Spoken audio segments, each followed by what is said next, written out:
Hi, welcome to learning നോക്ക്.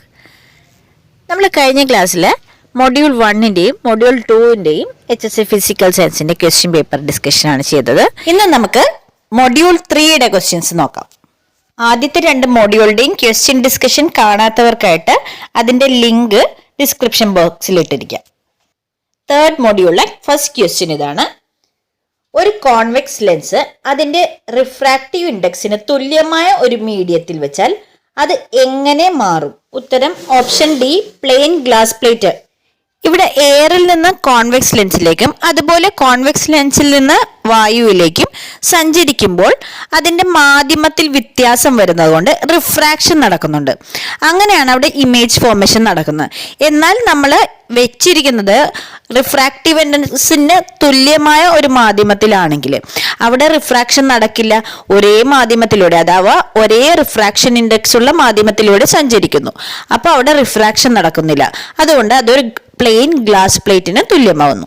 അടുത്ത ചോദ്യം, ഒരു ഇന്റർഫെറോമീറ്റർ ചുവന്ന പ്രകാശത്തിന് പകരമായി നീലപ്രകാശം കടത്തിവിട്ടാൽ ഇന്റർഫറൻസ് പാറ്റേൺ ബാൻഡ് വിഡ്ത്ത്. ഇവിടെ ഇന്റർഫെറോമീറ്ററിന്റെ ബാൻഡ് വിഡ്ത്തിന്റെ ഫോർമുല എന്ന് പറയുന്നത് beta equal to lambda D by D എന്നതാണ്. ഇവിടെ ചുവന്ന പ്രകാശത്തിൽ നിന്ന് നീലപ്രകാശമാകുമ്പോഴേക്കും അതിന്റെ തരംഗദൈർഘ്യം കുറയുന്നു. തരംഗദൈർഘ്യം കുറയുമ്പോൾ അവിടെ ബാൻഡ് വിഡ്ത്തും കുറയുന്നു. അപ്പോൾ ആൻസർ സി, കുറയും. അടുത്ത ചോദ്യം, ഒരു ഹാഫ് വേവ് പ്ലേറ്റ് ഓർഡിനറി കിരണത്തിനും എക്സ്ട്രാ ഓർഡിനറി കിരണത്തിനും തമ്മിൽ ഉണ്ടാക്കുന്ന ഫേസ് വ്യത്യാസം എന്താണ്? ആൻസർ വരുന്നത് ബി, 180 ഡിഗ്രിയാണ്.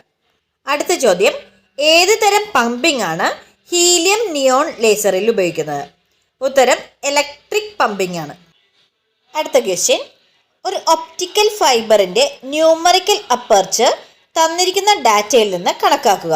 n1 = 2, n2 = 1.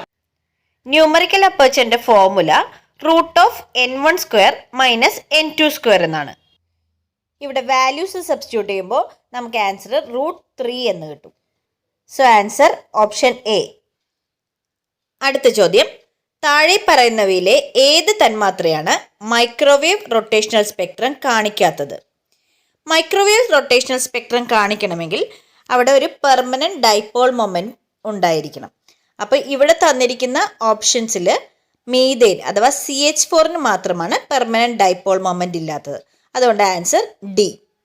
അടുത്ത ചോദ്യം, മാക്സ്വെൽ ബോൾട്ട്സ്മാൻ ഡിസ്ട്രിബ്യൂഷനിൽ ഒരു ഐഡിയൽ ഗ്യാസ് തന്മാത്രയുടെ RMS സ്പീഡ് ആവറേജ് സ്പീഡിന്റെ എത്ര ശതമാനം കൂടുതലായിരിക്കും?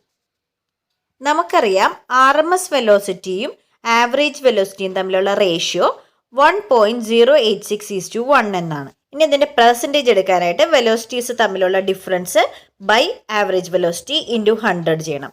എന്നിട്ട് വാല്യൂ സബ്സ്റ്റിറ്റ്യൂട്ട് ചെയ്യുമ്പോൾ നമുക്ക് അപ്രോക്സിമേറ്റ്ലി 9 കിട്ടും. അപ്പോൾ ആൻസർ സി വരും. അടുത്ത ക്വസ്റ്റ്യൻ, സെൻറ്റിഗ്രേഡ് സ്കെയിലിൽ 50 ഡിഗ്രി സെൽഷ്യസിന് സമാനമായ ഫാരൻഹീറ്റ് സ്കെയിലിലെ അളവ്. ഡിഗ്രി സെൽഷ്യസിനെ ഫാരൻഹീറ്റിലേക്ക് കൺവേർട്ട് ചെയ്യാൻ തന്നിരിക്കുന്ന ഡിഗ്രി സെൽഷ്യസ് ഇൻറ്റു 9/5 ചെയ്ത് 32 കൂട്ടുക. അപ്പോൾ ഇവിടെ നമുക്കത് ചെയ്യുമ്പോൾ 122 ഡിഗ്രി ഫാരൻഹീറ്റ് എന്ന ഉത്തരം കിട്ടും. അപ്പോൾ ഇവിടുത്തെ ആൻസർ ഓപ്ഷൻ ബി ആണ്. അടുത്ത ചോദ്യം, 127 ഡിഗ്രി സെൽഷ്യസിനും 27 ഡിഗ്രി സെൽഷ്യസിനും ഇടയിൽ പ്രവർത്തിക്കുന്ന ഒരു കാർനോട്ട് എഞ്ചിന്റെ എഫിഷ്യൻസി എത്ര ശതമാനമാണ്? എഫിഷ്യൻസി കണ്ടുപിടിക്കാനുള്ള ഫോർമുല ഈറ്റ = 1 - T cold - T hot എന്നാണ്. ആദ്യം ടെമ്പറേച്ചേഴ്സിനെ കെൽവിൻ സ്കെയിലിലേക്ക് കൺവേർട്ട് ചെയ്യുക. എന്നിട്ട് ഫോർമുലയിൽ സബ്സ്റ്റിറ്റ്യൂട്ട് ചെയ്യുമ്പോൾ നമുക്ക് 0.25 എന്ന് കിട്ടും. അതിനെ 100 കൊണ്ട് മൾട്ടിപ്ലൈ ചെയ്യുമ്പോൾ നമുക്ക് 25% എന്ന് കിട്ടും. അപ്പോൾ ഇവിടുത്തെ ആൻസർ ഓപ്ഷൻ ബി ആണ്.